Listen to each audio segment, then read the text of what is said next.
সুপ্রিয় বন্ধুরা, আসসালামু আলাইকুম রহমতুল্লাহ। বিকে মোবাইল হসপিটাল অ্যান্ড ট্রেনিং সেন্টারে আপনাদের স্বাগতম। বন্ধুরা, আশা করি আপনারা ভালো আছেন। আলহামদুলিল্লাহ, আমিও ভালো আছি।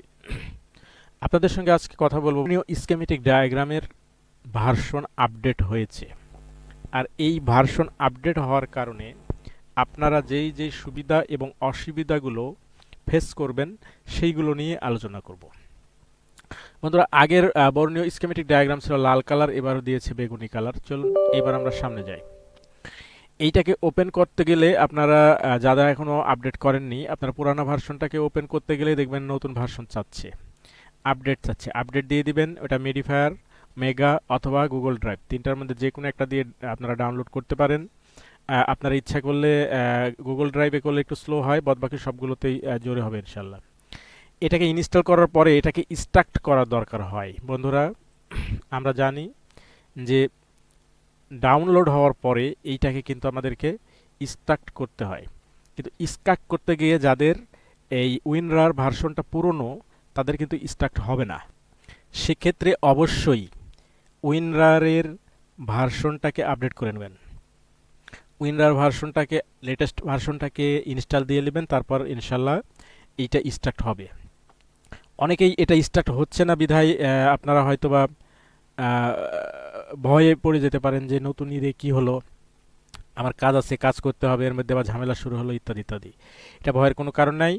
আপনারা এই উইনরারটাকে নতুনভাবে অথবা 7 জিপটাকে নতুনভাবে আপডেট ভার্সনটাকে নামিয়ে ইনস্টল করে নেবেন, তাহলে এটা স্টার্ট হয়ে যাবে।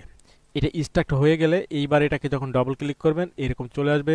নতুনভাবে আপনাদেরকে ইউজার নেম এবং পাসওয়ার্ড দিয়ে এখানে ঢুকতে হবে। আমরা টেকনিশিয়ানরা বেশিরভাগই দেখা যায় যে আমরা এখানে রিমেম্বার দিস অ্যাকাউন্ট এইটাকে টিকচিহ্ন দিয়ে রাখি, যার জন্য আমাদেরকে বারবার পাসওয়ার্ড দিতে হয় না। দীর্ঘদিন পাসওয়ার্ড না দেওয়ার কারণে অনেক সময় পাসওয়ার্ড আমরা ভুলে যাই। তো যারা লিখে রাখছেন আপনাদেরকে আবার এই ইউজার নেম এবং পাসওয়ার্ড এখানে দিতে হবে। আর যারা লিখে রাখেন নাই তাদের জন্য একটু কষ্ট হবে। আপনি যাদের কাছ থেকে এই এটা নিয়েছেন, বর্ণীয়টা নিয়েছেন, তাকে যদি বলেন তাহলে ও আবার আপনাকে একটা রিসেট দিয়ে দিবে, আপনি নতুনভাবে আবার পাসওয়ার্ড দিয়ে নিতে পারবেন। আমি একে আবার বলছি, যার কাছ থেকে আপনি বর্ণীয়টা নিয়েছেন তাকে বললে সে আপনার ভার্সনটাকে রিসেট করে দেবে, আপনার পাসওয়ার্ডটাকে রিসেট করে দেবে, আপনি আবার নতুনভাবে পাসওয়ার্ড দিয়ে নেবেন। এইবার চলুন আমরা এটাকে লগ ইন করে দিই। এর আগের ভার্সনটাতে কিন্তু লগ ইন হতে একটু সময় লাগতো। এইটা এইটা ওপেন হইতে, এটা লগ ইন হয়ে ওপেন হইতে একটু সময় লাগতো, এবার কিন্তু দ্রুততার সাথে লগ ইন হয়ে ওপেন হয়ে গেল। এখন নতুন ভার্সনে আমরা এসে কি কি ফিচার পাচ্ছি দেখেন। নতুন ভার্সনে আমাদের এইখানে যা ছিল আগে এখনও কিন্তু তাই আছে। এখন আমি এখানে যদি আমি আমার মাউসটা নিয়ে যাই, আগে যা যা ছিল এখনও কিন্তু তাই তাই আছে, শুধুমাত্র চেহারাটাকে একটু চেঞ্জ করছে। এইবার আমরা যাই হলো মোবাইল ফোন সলিউশনে। মোবাইল ফোন সলিউশনে গেলে আমরা এখানে যে 4টা অধ্যায় ছিল এখানেও কিন্তু 4টা অধ্যায় আছে। আমরা প্রথম অধ্যায়ে চলে যাই।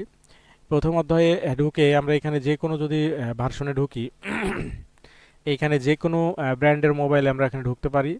তো যে কোনো ব্র্যান্ডের মোবাইলে ঢুকলে আগে এখানে যায় যেটা দেখাতো, আগে কিন্তু ছিল হলো এই যে ছোট ছোট বিন্দু বিন্দু যে এইগুলো লেখা দেখাচ্ছে, এইখানে যে পি, বি, এইচ, হ্যাঁ, এই যে বলগুলো দেখাচ্ছে, এই বলগুলো কিন্তু আগে ছিল না, যেটা এখন নতুনভাবে এখানে সেট করছে। এখন এইখানে বিষয় হলো কোনোটাতে একটা বল আছে, কোনোটাতে দুইটা বল আছে, কোনোটাতে তিনটা, কোনোটাতে চারটা।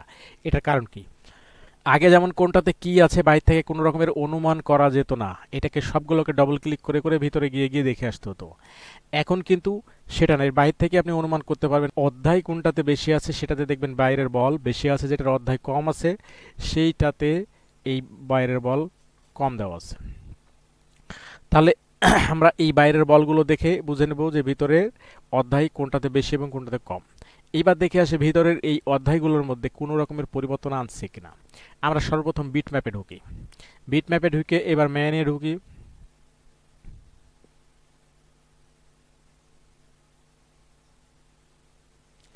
যদি মেনে ঢুকি তাহলে দেখতে পাচ্ছি যে আমাদের এই লেখাগুলো আগের চাইতে স্পষ্ট করছে। আগে যে লেখাগুলো ছিল ঝাপসা ঝাপসা, এইটার চাইতে একটু স্পষ্ট করছে, তাছাড়া বাদবাকি মোটামুটি আর কোনো রকমের পরিবর্তন দেখতে পাচ্ছি না। তবে এইখানে একটা জিনিস আপনাদের বলে রাখি, সেটা হলো এই অধ্যায়ের ভিতরে ঢুকলে এইখানে দেখেন এই জায়গায় একটা ফিচার দিচ্ছে, যেটা কিন্তু এর আগে ছিল না। আবার এইখানে দেখেন সার্চ বাটন দিয়েছে, আপনারা খেয়াল করেন এইখানে কিন্তু সার্চ বাটন দিয়ে রেখেছে, যেটা আমাদের আগে এই জায়গাটাতে সার্চ বাটনটা দেওয়া ছিল। এখন এই সার্চ বাটনটাকে আমাদের অধ্যায়ের ভিতরে ঢুকিয়ে দিয়েছে, পার্থক্য এইখানে একটা আছে। তাছাড়া আমাদের এখানে ফুল স্ক্রিন, তারপরে হলো left side, right side rotate, এইটা এখানেই আছে। তারপরে এটা রিসেট ভিউ, এটা তো আগেও ছিল, এটাই উপরের দিকে ছিল, এই উপরের দিকে ছিল, এটা নিচের দিকে দিয়ে দিয়েছে। এইখানে দিয়েছে show layer, show layer, show layer এটা আগেও ছিল, উপরে ছিল। এইখানে আগে যেটা ছিল না সেটা হলো এই যে আমাদের স্ক্রিন মার্কারটা কিন্তু এর আগে ছিল না, এইবার কিন্তু আমাদেরকে স্ক্রিন মার্কার দিয়ে দিয়েছে। এইখানে দেখেন এই স্ক্রিন মার্কারটা এখানে ক্লিক দেওয়ার সাথে সাথেই আমাদের এই জায়গাটায় নিচের দিকে একটা দেখেন ফিচার চলে আসছে। আমি এই স্ক্রিন মার্কার দিয়ে এখানে আঁকাউকি করতে পারি, আমার স্ক্রিন মার্কারের আঁকাউকি এখানে দেখা যাচ্ছে না, কারণ আমার কলমের নিপটাকে চিকন করে দেওয়া আছে। এখন আমার দেখতে পাচ্ছি এই জায়গাটাতে আমাদের একটা লাইন দিয়ে রাখছে, এইটার সাইজ বাড়ানো এবং কমানো, আমার কলমের নিপটা মোটা এবং চিকন করার এই সিস্টেম দিয়ে রাখছে। এইটাকে 1 দিয়ে রাখছে, আমি এটাকে 10, 20, 24-এ দিয়ে দিলাম। এইবার দেখেন আমার এখানে আঁকা উঁকি আমি কিন্তু করতে পাচ্ছি, ঠিক আছে। ডান পাশে যে ক্লিয়ার অল, এটাতে দিলে কিন্তু ক্লিয়ার হয়ে যাচ্ছে। আমি যদি মনে করি না এটা আমার বেশি মোটা হয়ে গেছে, তাহলে 7, 8, 9, 10 রাখতে পারি। এইবার যদি আমরা আমরা যারা অনলাইনে ক্লাস করাই বা আমাদের অফলাইনে আমাদের ছাত্র আছে, তাদের জন্য অনেক সময় দেখা যায় যে স্ক্রিন মার্কারগুলো আসলে অনলাইন থেকে যারা নেন হয়তো সঠিক স্ক্রিন মার্কার না নেওয়ার কারণে, না পাওয়ার কারণে অনেক সময় আমাদের পিসি হ্যাং করে। যেমন আমি এর আগে 2টা স্ক্রিন মার্কার ইউজ করতে গিয়ে আমার পিসি হ্যাং করছে, কিন্তু এই স্ক্রিন মার্কারটার কোনো রকমের সমস্যা হয় না। তো আমি সাধারণত এই স্ক্রিন মার্কারটা ইউজ করি। তো এই স্ক্রিন মার্কার ইউজ করতে গেলে আমাকে আলাদাভাবে ইনস্টল দিয়ে রাখছে, যে এটাকে ওপেন করতে হয়, তারপর ছাত্রদেরকে বুঝাইতে হয়। কিন্তু এখন এই জায়গায় যে স্ক্রিন মার্কারটা দিয়ে রাখছে, সেটা এটা ওপেন করার সাথে সাথেই এইখানে কোম্পানি আপনাকে দিয়ে রাখছে, আপনি ইচ্ছা করলে এখান থেকে দিতে পারবেন, এবং এখান থেকে কালার পরিবর্তন করারও সুযোগ আছে। আপনি ইচ্ছা করলে এইখানে গিয়ে আপনি এটার কালার পরিবর্তন করে নিতে পারেন, ইচ্ছে মতো এখানে কালারটাকে আপনি পরিবর্তন করে নিতে পারেন। কালার পরিবর্তন হয়ে গেল, এবার দেখেন আমি আলাদা আলাদা কালার দিয়ে আপনি এখানে আঁকাতে পাচ্ছেন। আপনাদের যাদের অনলাইন ক্লাস করান অথবা আপনাদের যাদের শপে ছাত্র আছে, তাদেরকে বোঝানোর ক্ষেত্রে এইটা অত্যন্ত ভালো। এছাড়াও এইখানে আমরা দেখতে পাচ্ছি যে রিভার্স এবং ফরওয়ার্ডের অপশন দিয়ে রাখছে। এছাড়াও এখানে আরও এক্সট্রা কিছু বিষয় দেখতে পাচ্ছি, আমি এখানে ক্লিক করলে দেখতে পাচ্ছি আমাদের অ্যারো, তারপর আরও বিভিন্ন রকমের চিহ্নগুলো যেগুলো আমাদের লাগে আর কি, এগুলো এখানে দিয়ে রাখছে। এখানে দিয়ে গেছে টেক্সট, অর্থাৎ আমি লিখতে পারবো। এখানে কোনো কিছু বুঝাইতে গিয়ে অনেক সময় দেখা যায় যে আমাদের লেখার দরকার হতে পারে, আপনি ইচ্ছা করলে এই অক্ষরটার সাইজ কিন্তু ছোট বড় করতে পারবেন। এইটার লেখার সাইজ ছোট বড় করতে পারবেন। এবং শুধু তাই না, আপনি আপনার এই এবং আপনার ফন্টটাও চেঞ্জ করতে পারবেন। এখানে ফন্ট চেঞ্জ করারও সুবিধা দিয়ে রাখছি। এখানে দেখেন ফন্ট চেঞ্জ করার সুবিধা দিয়ে রাখছে, এখানে অনেক রকমের ফন্ট দেওয়া আছে। আবার এই লেখাটাকে আমি ছোট বড় করতে পারবো, এই যে এই লেখাটাকে আমি ছোট বড় করতে পারবো। দেখেন এইবার কিন্তু বড় লেখা হচ্ছে, এইটাকে আমি আরো বড় করে দিচ্ছি, এটা দেখেন আরো বড় হচ্ছে। তো বন্ধুরা, এই সব কিছু মিলাইয়া আমার কাছে এই জিনিসটা ভালো লাগছে যে আপনারা যারা হয়তোবা এই স্ক্রিন মার্কারের ঝামেলায় ছিলেন, তাদের জন্য এইটা স্ক্রিন মার্কারটার সাথে অ্যাডজাস্ট করে দিয়েছে, এটা আমার কাছে ভালো লাগছে। তো ঠিক আছে, কিন্তু এইটার আবার একটা বিষয় আছে, সেটা হলো এটা আপনাদেরকে আরেকটা যে বিষয় বলে দিই, যে এইখানে যেমন আমি এইটা আঁকাইতে আঁকাইতে কিন্তু এই পর্যন্ত যেতে পারছি, এর বাইরে কিন্তু আর যাচ্ছে না। দেখেন এইটা আঁকাইতে আঁকাইতে আমি এই পর্যন্ত যেতে পারছি, তারপর কিন্তু আঁকা আমাদের ছাত্রদেরকে বুঝাইতে সময় অনেক সময় দেখাই এই যে রেডমি 7 বা এই ভোল্টেজ থার্মোস্টার, এইগুলো কিন্তু আমাদেরকে দেখাতে হয়, ঠিক আছে না। তো সেক্ষেত্রে আমরা কি করি, আমরা তখন এই যে এক্সট্রা স্ক্রিন মার্কার দিলে কিন্তু আমরা ইচ্ছা মতো যেখানে খুশি সেখানে কিন্তু আমরা এইগুলো চিহ্ন দিতে পারি, এবং ওপরে নিচে সবগুলো নির্দিষ্ট করে দিতে পারি। কিন্তু এইখানে যে স্ক্রিন মার্কারটা দিয়েছে, এইটা কিন্তু আর নির্দিষ্ট গণ্ডির বাইরে আপনি যাইতে পারবেন না। আর নির্দিষ্ট গণ্ডির বাইরে কিন্তু আপনি যাইতে পারবেন না। কারণ হলো যে এই স্ক্রিন মার্কারটুকু শুধুমাত্র এই যে যে কালোটুকু যে পর্দা দেখছেন এতটুকুর মধ্যে কাজ করবে, এর বাইরে কাজ করবে না। ঠিক আছে, এতটুকুই পার্থক্য। তবে একেবারে না পাওয়ার চাইতে কিছু পাওয়া ভালো, আলহামদুলিল্লাহ। ঠিক আছে, এইটা গেল। এইবার তাহলে আমরা বিট ম্যাপে ঢুকে আমরা এইগুলো দেখতে পেলাম। আমরা বিট ম্যাপটাকে এখান থেকে আউট করে দিলাম। এইবার আমরা বিট ম্যাপটাকে ক্লোজ করে দিয়ে চলে যাই ডায়োড ভ্যালু। ডায়োড ভ্যালুতে দিয়ে আমরা প্রথমে কানেক্টরে ঢুকি, দেখি কানেক্টরে কোনো চেঞ্জ করছে কিনা।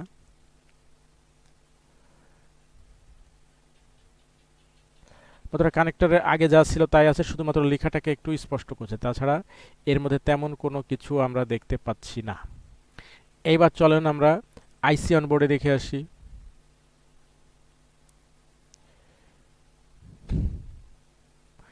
আইসি অনবোর্ডে আগে যা ছিল এখনও তাই আছে, শুধুমাত্র লেখাটা স্পষ্ট হয়েছে, আগের চাইতে লেখাটাকে স্পষ্ট করছে, তাছাড়া বাদবাকি সব আগের মতোই আছে। এইবার আমরা হার্ডওয়্যার সলিউশনে যাই।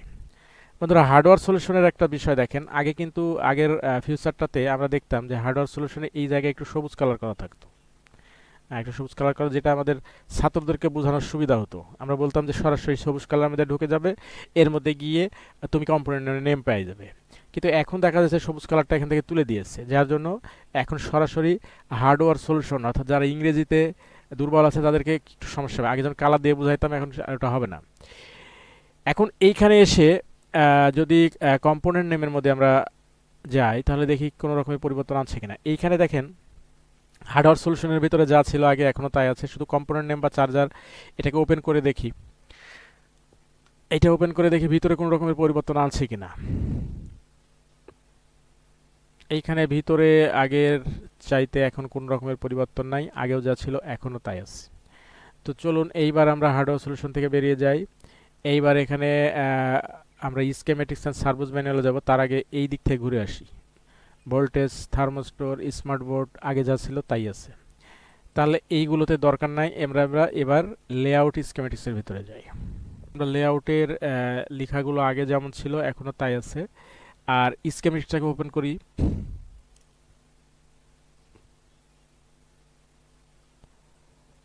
স্কেমেটিক্সের আগে লেখা যা ছিল এখনও তাই আছে, অবিকল ওই রকমই আছে। এখন দেখুন এখানে একটা বিষয় হলো যে আগে এই যে পেজটাকে বড় করার জন্য, আমাদের স্ক্রিনে বড় করে কাজ করার জন্য আমরা সাধারণত এখানে একটা তীর চিহ্ন একটা ক্রস চিহ্ন থাকতো। আগে দেখতাম যে এখানে একটা ক্রস চিহ্ন থাকতো, যে ক্রস চিহ্নটাকে টিক দিয়ে তুলে দিলেই কিন্তু আমাদের এই মূল যে মেনুটা সেটা চলে যেত। এখন কিন্তু সেটা চেঞ্জ করছে, করে দেখেন এইখানে একটা হাইড মেনু লেখা একটা অপশন দিয়েছে। এইটাকে ক্লিক করার সাথে সাথে দেখেন এই স্ক্রিনটা বড় হয়ে যাচ্ছে, হাইড মেনু। এখন আগে একটা সমস্যা ছিল, সেটা হলো আমার এই কর্সরটা বাম দিকে টাচ করার সাথে সাথে কিন্তু ওই হাইড মেনুটা চলে আসতো, মূল মেনুটা আবার এখানে এসে চলে আসতো, এবং এটার জন্য আমাকে খুব সাবধানে কর্সরটাকে বাম দিকে নিয়ে যেতে হতো। এখন কিন্তু এই যতই বাম দিকে নিয়ে যাই, এটা কিন্তু আর আসছে না। এটা একটা খুব ভালো কাজ করছে, অন্তত আমার জন্য অত্যন্ত ভালো হয়েছে। না আপনাদের জন্য কি হয়েছে আমি জানি না, আমার জন্য অত্যন্ত ভালো হয়েছে এটা।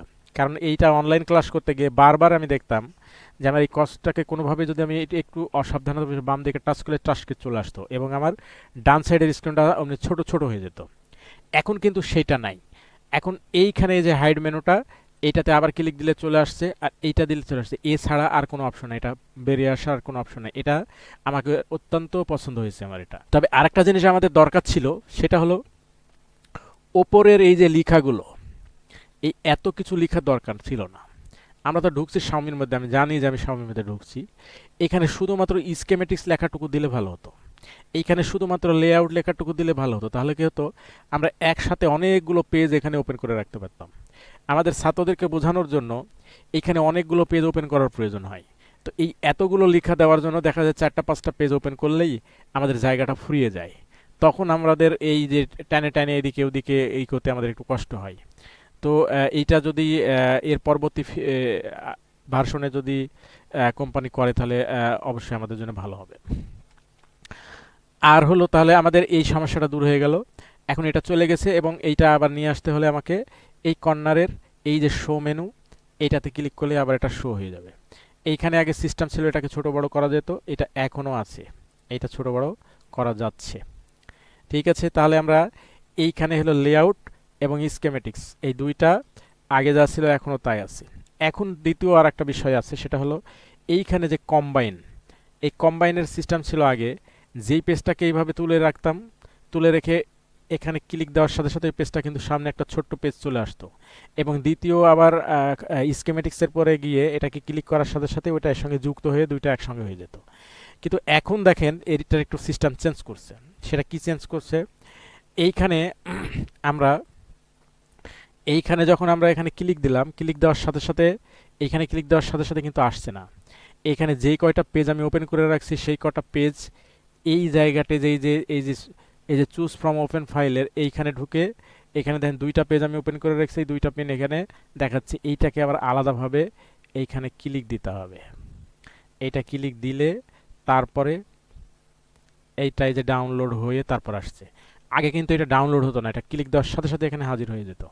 এটা 1 সেকেন্ডের মধ্যে চলে আসতো, যেটা এখন রেডি হতে প্রায় 5 থেকে 7 সেকেন্ড সময় লাগছে, যেটা আগে কিন্তু দ্রুত হতো। এইখানে কম্বাইন যদি আবার দিয়ে এইবার এইখানে চুজ ফ্রম ওপেন ফাইলে গিয়ে এইবার আবার স্কেমেটিক্স দিতে হবে, এইটা আবার ডাউনলোড হবে, তারপর দুইটা পাশাপাশি আসবে। তাহলে আগে যেটা দ্রুত হতো এটা এখন কিন্তু একটু দেরি হচ্ছে। এখন যেটা হবে, এখন আমি এখানে মূল পেজে যাইতে হলে, এখান থেকে আবার মূল পেজে যাইতে হলে আমাকে এই একটু জটিল প্রক্রিয়া রাখছে। এইখানে দেখেন এই স্কেমেটিক্সটাকে, মানে এইখানে কম্বাইনের যে নিচের এই যে অপশনটা, কম্বাইনের জন্য যে নিচে যে অপশনটাকে, এটাকে আগে ডিলিট করতে হবে।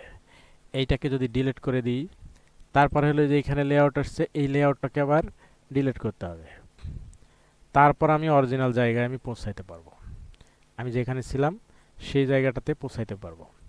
তাহলে যেই কাজটা আমাদের আগে দ্রুত হতো সেই কাজটা এখন একটু মানে লেটে হচ্ছে, দেরি করছে। এই কম্বাইনের বিষয়টা এখন যেটা করছে সেটা আমার পছন্দ হয়নি। আপনাদের কি হয়েছে আপনারা একটু কমেন্টে জানাবেন। এইবার আমরা লেআউট স্কেমেটিক্স এর বাদবাকি সব কিছুই আগের মতোই আছে, শুধু আরেকটা বিষয় আছে, সেটা হলো লেআউটে আগে কি করতাম আমরা, লেআউটে গিয়ে আমরা এইখানে ডবল ক্লিক করতাম। ডবল ক্লিক করলেই আমাদের এইখানে একটা সার্চ বাটন ছিল, এই সার্চ বাটনে ওই লেখাটা চলে আসতো। এখন কিন্তু আলাদাভাবে দেখেন এইখানে একটা ফিচার চলে আসছে এবং সার্চ বাটনটা ডবল ক্লিক করার পরে সেখানে হাজির হচ্ছে। এইবার আমরা স্কেমেটিক্সে ক্লিক করার সাথে সাথে দেখেন এইখানে আগে সার্চ বাটনটা ছিল আমার উপরে, এইখানে সেই সার্চ বাটনটা কিন্তু এখন এই যে নিচে চলে আসছে। আমাদেরকে সার্চ বাটনটাতে ক্লিক দিতে হচ্ছে আলাদাভাবে। এইখানে ক্লিক দেওয়ার সাথে সাথে আমাদের সার্চ বাটনটা চলে আসছে। কিন্তু একটা বিষয় ভালো হয়েছে, সেটা হলো এইখানে সার্চ বাটনে ক্লিক দেওয়ার সাথে সাথে এখানে পেস্ট করার প্রয়োজন হচ্ছে না, পেস্টটা কিন্তু অটো পেস্ট হয়ে যাচ্ছে। এখানে যখন অটো পেস্ট হয়ে যাচ্ছে তখন আমি এখানে ক্লিক দিয়ে দিলেই আমার জিনিসটা হাজির হয়ে যাচ্ছে, এই যে চলে আসছে। আর আরেকটা বিষয় হলো যে আগে যখন আমরা এখানে সার্চ দিয়ে দিতাম, এইখানে শুধুমাত্র একটু নীল কালার হতো, অনেক সময় বোঝা যেত, অনেক সময় বোঝা যেত না, যারা নতুন ছাত্র ওরা ফলো করতে পারতো না। এখন কিন্তু লাল বর্ডার দিয়ে সুন্দর করে দিচ্ছে, যার জন্য সহজেই দৃষ্টিগোচর হচ্ছে। এটাকে কিন্তু দেখেন লাল বর্ডার দিয়ে ঘিরে দিচ্ছে, যার জন্য সহজে দৃষ্টিগোচর হচ্ছে। এই জিনিসটা একটু ভালো কাজ করছে, যারা নতুন ছাত্র তাদের জন্য অনেক সময় ওই কোন জায়গায় কালার হয়ে আছে ও দেখতেই পায় না, কিন্তু এখন এটা দেখতে পাচ্ছে। এটা খুব ভালো কাজ করছে। তাহলে আমরা এইখানে লেআউটের মধ্যে একটা পার্থক্য পেয়েছি, কম্বাইন্ডের মধ্যে পার্থক্য পেলাম, সার্চ বাটনের মধ্যে পার্থক্য পেলাম।